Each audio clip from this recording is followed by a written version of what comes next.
Assalamualaikum warahmatullahi wabarakatuh. May peace be upon us all. Your Excellency Setia Novanto, Speaker of the Indonesian House of Representatives, Excellencies Speakers and Vice Speakers of the Parliament of Asian and African countries, Bapak Tri Sutresno and other distinguished guests, former Vice President of the Republic of Indonesia, Honorable Dr. Nurhayati Ali Assegaf, Chairpersons of the Interparliamentary Cooperation Committee, Honorable Members of the Parliament, Excellencies, ladies and gentlemen. Let me begin by extending my warmest welcome to the parliamentarian from the great civilization of Asia and Africa.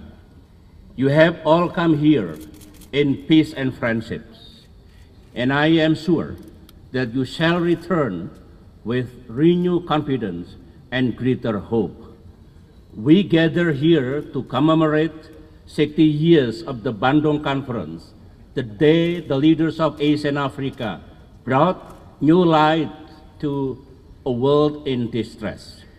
As Indonesia's sixth president, I was honored to host the 50-year anniversary of Bandung Conference 10 years ago in 2005.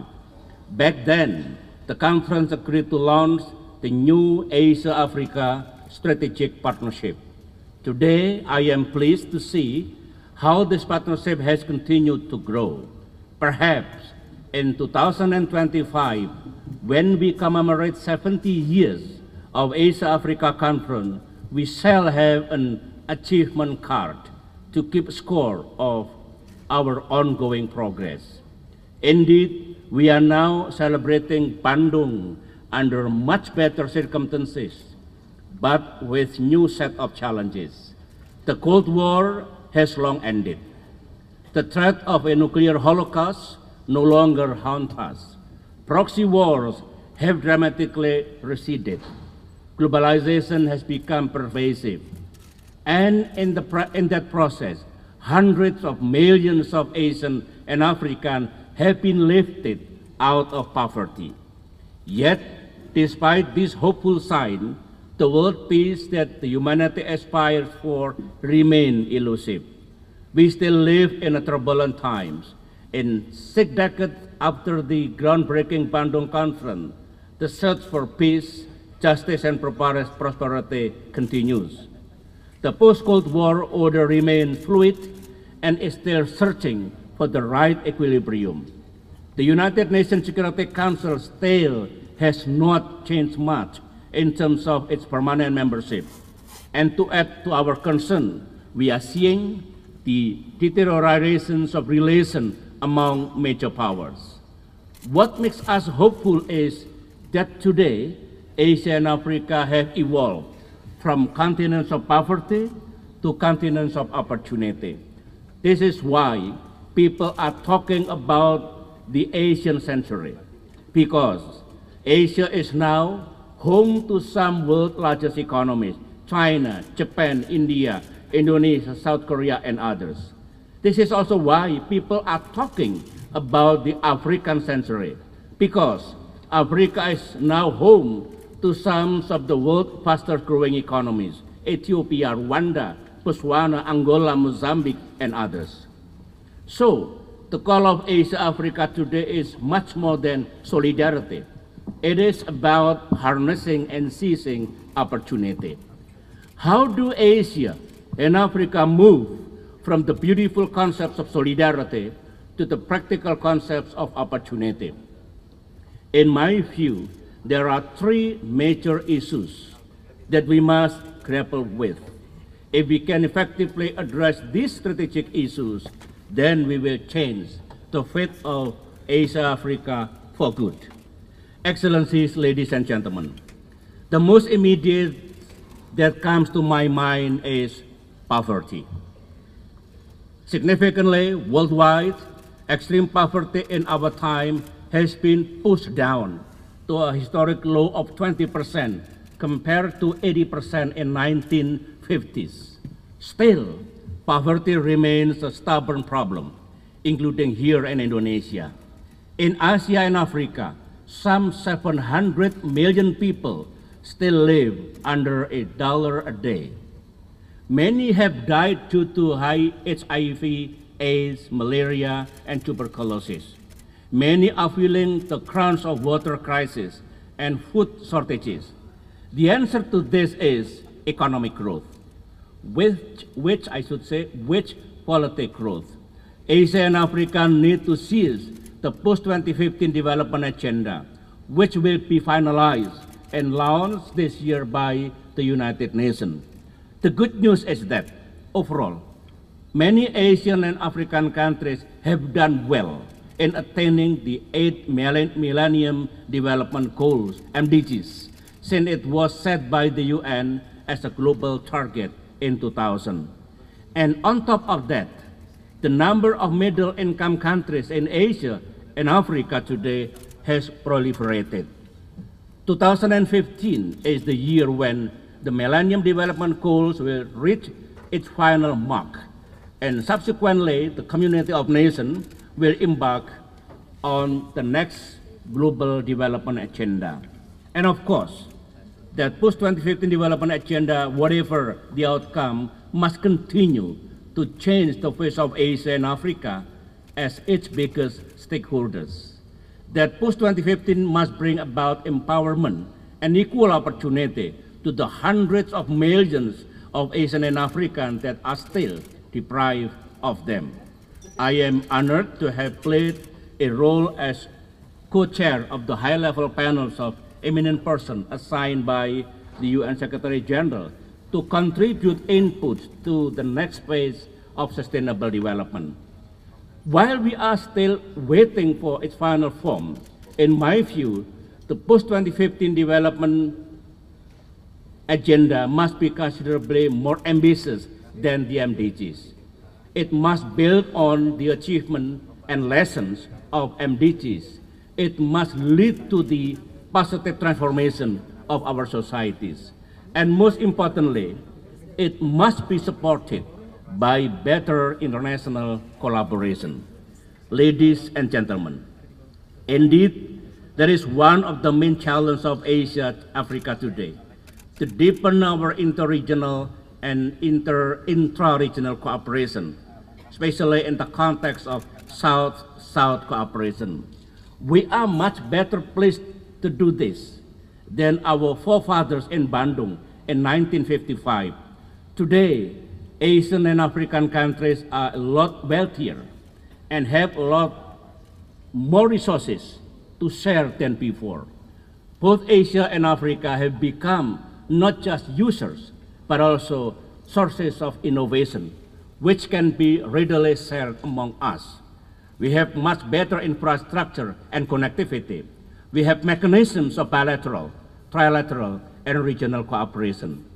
In recent years, for example, Indonesia has trained hundreds of Palestinian officials in capacity building programs so that they will be able to effectively run what would be the government of an independent Palestinian state, something that we have all been struggling for a very long time. One of the key tasks for us is to advance the work of the Indian Ocean Regional Association, IORA. IORA can serve as a platform to establish closer links between Asia and Africa, and hopefully contribute to making the Indian Ocean a zone of peace and not a new arena of geostrategic competition in the 21st century. Excellencies, ladies and gentlemen, yes, it must be said that all the effort of the inter-regional cooperation will not mean much unless we learn from this critical lesson that development and progress come from within. I repeat, development and progress come from within. No amount of external aid, no amount of South-South cooperation can change a nation's destiny if it does not want to do it on its own. It can only be saved by its own people. This is why Asia and Africa must always emphasize the importance of governance. Whatever the political system a country adopts, whatever the economic model a nation embraces, without governance, it will falter. And with governance, it can achieve anything. Governance in the 21st century is an evolving concept. It means openness, transparency, and accountability. It means developing politics and economic driven by a system rather than personal power. It means democracy and rule of law and leadership. In my book, it also means following the low-carbon development path of green growth. Governance can be that 2 or 3% difference in economic growth. That's my own observation. It can be the difference between progress and regressions, between war and peace, between hope and despair, and between development and decay. I believe that the job of government and parliamentarians around the world is to ensure that the government rules. Parliamentarians, as representatives of the people, can work with their government to ensure correct policies are taken to deliver the highest standard of service to the people. Once governance spread throughout Asia and Africa, our future will be even brighter. Excellencies, ladies and gentlemen, the second major issue pertains to peace and security. The critical time for Asia Africa is to spread peace and security as far as possible and as fast as possible. If one thing is different about Asia and Africa today, it is the fact that the guns are silent in many places where there used to be war. South Africa has ejected the divisive positions of apartheid forever. Cambodia ended the civil war and is now a peaceful ASEAN member. Vietnam ended a vicious war long ago and have become a vibrant Southeast Asian economy. Angola and Mozambique ended their internal conflict and now belongs highest growth economies in Africa. Rwanda has fully recovered from the deadly ethnic conflict in the 1990s. Indonesia too, after years of internal conflict and separatist threat, is now peaceful and united. Indonesia and Timor-Leste, after years of stress, also have become the best of neighbors, living side by side in peace and cooperation. These vast areas of peace, thank you. These vast areas of peace and stability must be continuously expanded. They must be expanded to areas which are still experiencing conflict. We must end the conflict in Syria.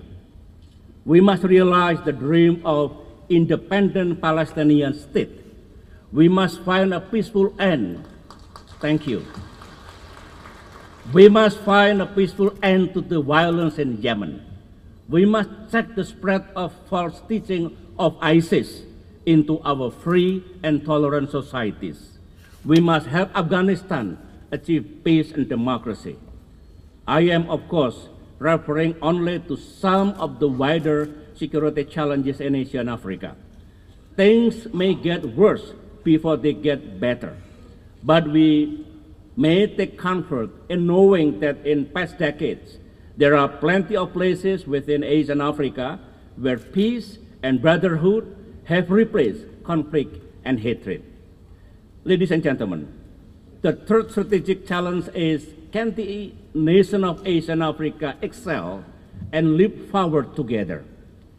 They sure can.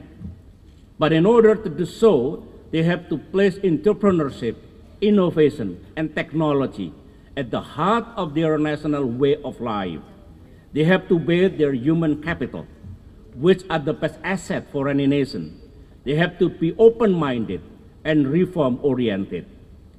With these qualities, they can accelerate and catch up economically much faster than any previous generation. I know this can be done.